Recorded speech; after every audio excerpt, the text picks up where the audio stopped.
It's some of these sexy. Our next presentation is going to be from Scott Gimple.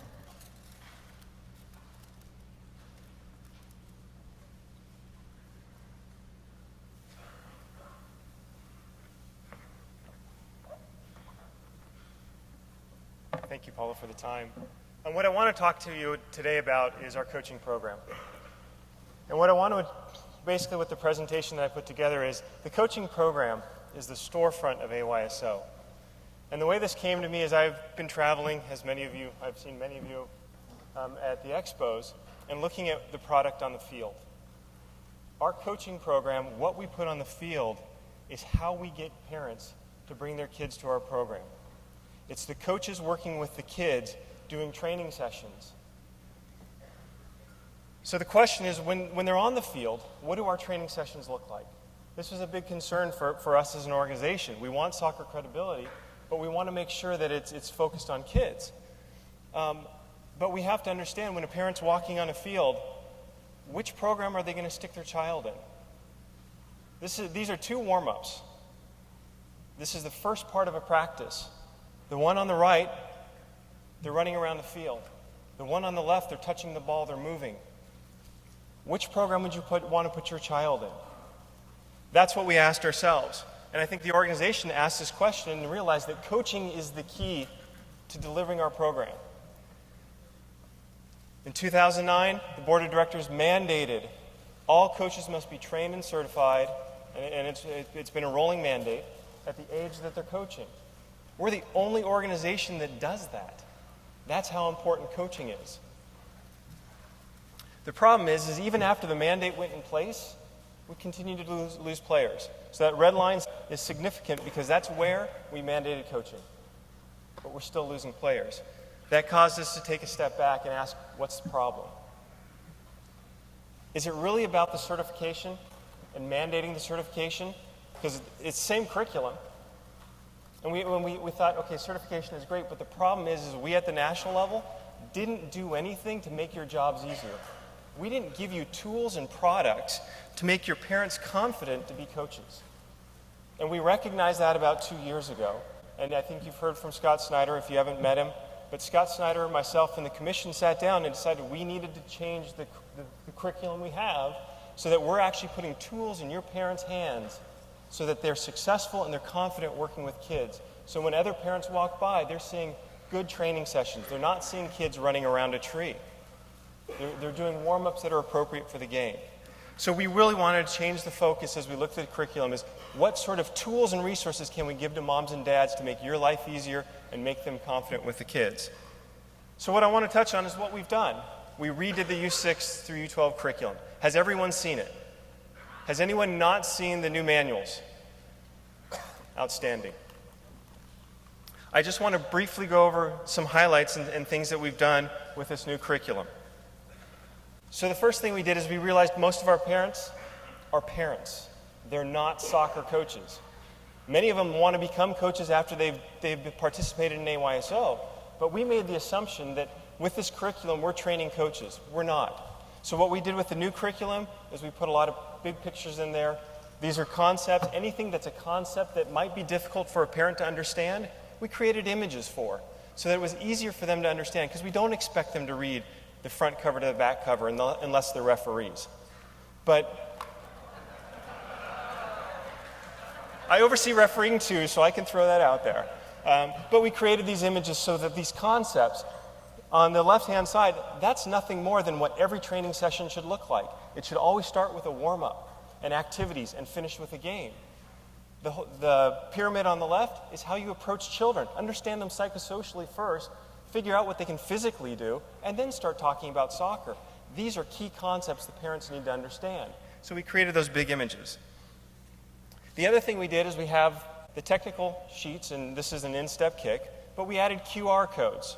And what QR codes are they're little images in your manual that take you to online content. And we basically came up with a 20-second rule. If it's going to take a parent more than 20 seconds to get the information, they're not going to do it.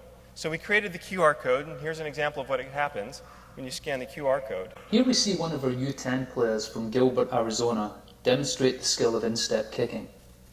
Note some of her technical efforts. Her body is over the ball, her eyes are on the ball. Note her supporting foot next to the ball, pointed in the general direction of her target. Her ankle is locked, back and down, her toes are pointing down. The player should strike the centre of the ball with their laces, or instep, and follow through, moving the legs straight through towards the target. So in addition, we added QR codes to all of our activities. So this is an activity where basically the team on the left-hand side have to pass the ball 3 times. Once they finish that third pass, the person that gets the ball goes into a neutral zone and then attacks on goal. As a coach, if there are coaches out there, these aren't easy to read. The coaching points aren't easy. So what we did is we created animation. So this is what we decided would be best for parents so that they can understand what the activity should look like. So basically, we created animation for every single activity that we have in the manual, for every training session. And the idea is they can use that and they can see what their practice should look like. And what we found is they're taking iPads now out to the field and showing their kids what it should look like. So what we've done is we've taken a very two-dimensional learning process and tried to make it a little more dynamic. We've added, starting at U8, a season's worth of training sessions.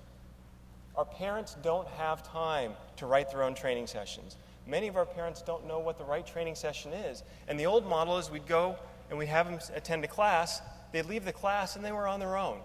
We can't do that to our parents. So we put these training sessions in there, and every parent needs to get a manual, whether they go online training or in person. So that manual basically becomes a guide for them for the next season. But we created these training sessions so that they can run practices the way they're supposed to look. We're allowing them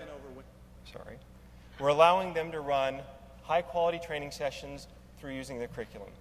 With the instruction, we embedded videos and presentations in all of our courses because our instructors are only delivering these courses a couple times a year.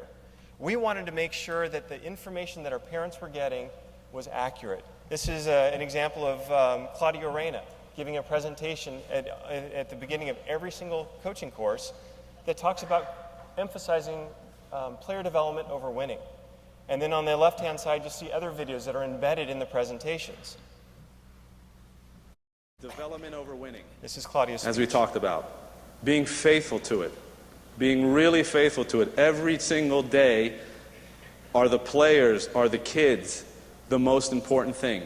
That's what I worry about. That's what I talk about. That's my only goal, is making the players, and of course the coaches who teach them, all of us better. And if you notice in the upper right-hand corner, the U.S. Soccer crest, this is U.S. Soccer's message. This is the federation. This is Klinsmann all the way down, telling everyone that does youth soccer, put development over winning. Our people need to hear that. The other thing with the coaching courses, we've, for major concepts, so this is like attacking principles, we created animation that demonstrates what the principles are. So our instructors don't have to try to explain it. We want to make their job easier so they're more confident and they deliver a quality product. We rolled this out 2 years ago. I've spent the last 2 years pitching it, educating people on it, and one of the things that kind of concerned me was that a lot of people that I came across in the last Expo season didn't know we had it.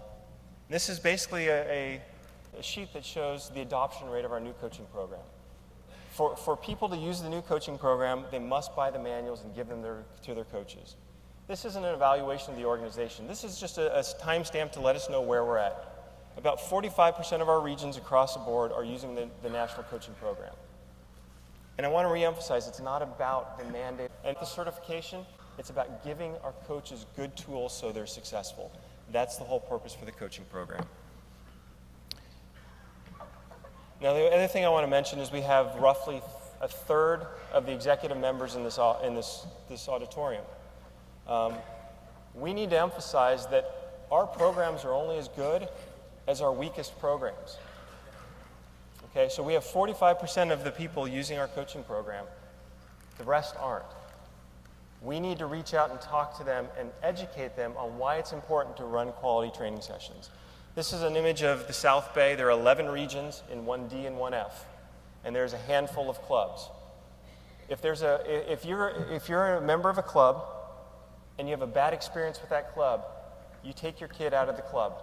So if you're in Manhattan Beach, Sand and Surf, you have a bad experience, maybe you go to El Segundo, maybe you go to the Galaxy. But if you have a bad experience with any one of those regions in AYSO, you leave AYSO. Most families don't go hunting around for another region. They don't know there are other regions out there. All they know is the region that they have is AYSO. So in Area 1D and 1F, we're only as good as our weakest region in those areas. We need to make sure all of our programs are delivering the same quality coaching program if we're going to be successful. From the national side, it's the same thing. The state associations, nobody knows who the state associations are, but everyone knows the AYSO brand. It's a phenomenal thing, but we have to make sure that there's quality and consistency in every program across the country. The reason I'm asking this or mentioning this to you is we need advocates. If you think there are improvements for the coaching program, please let me know. The whole concept with having the training sessions built into the manuals was from a volunteer, Tom Labens. 4 years ago, we had a conversation. He goes, you really need to develop a full curriculum so we actually give our coaches something they can use. That's where that came from. We need to get your feedback. If you think it's a great coaching program, and I know I've talked to many of you, it's changed your coaching program, it's changed the quality of your coaches, we need you to jump on a soapbox.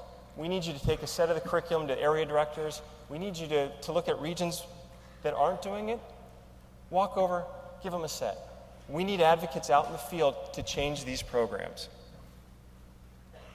Because it doesn't matter what your storefront looks like. We have big storefronts, we have little storefronts, we have from New York to Los Angeles to the middle of nowhere where Dave is. What we have to make sure is that we're still delivering the same quality program wherever a family goes. And the only way we're going to be able to do that is for you to become the advocates of the program, for you to sell it to the regions that don't believe in it, and really invest them in the process. So I thank you for your time. Thank you.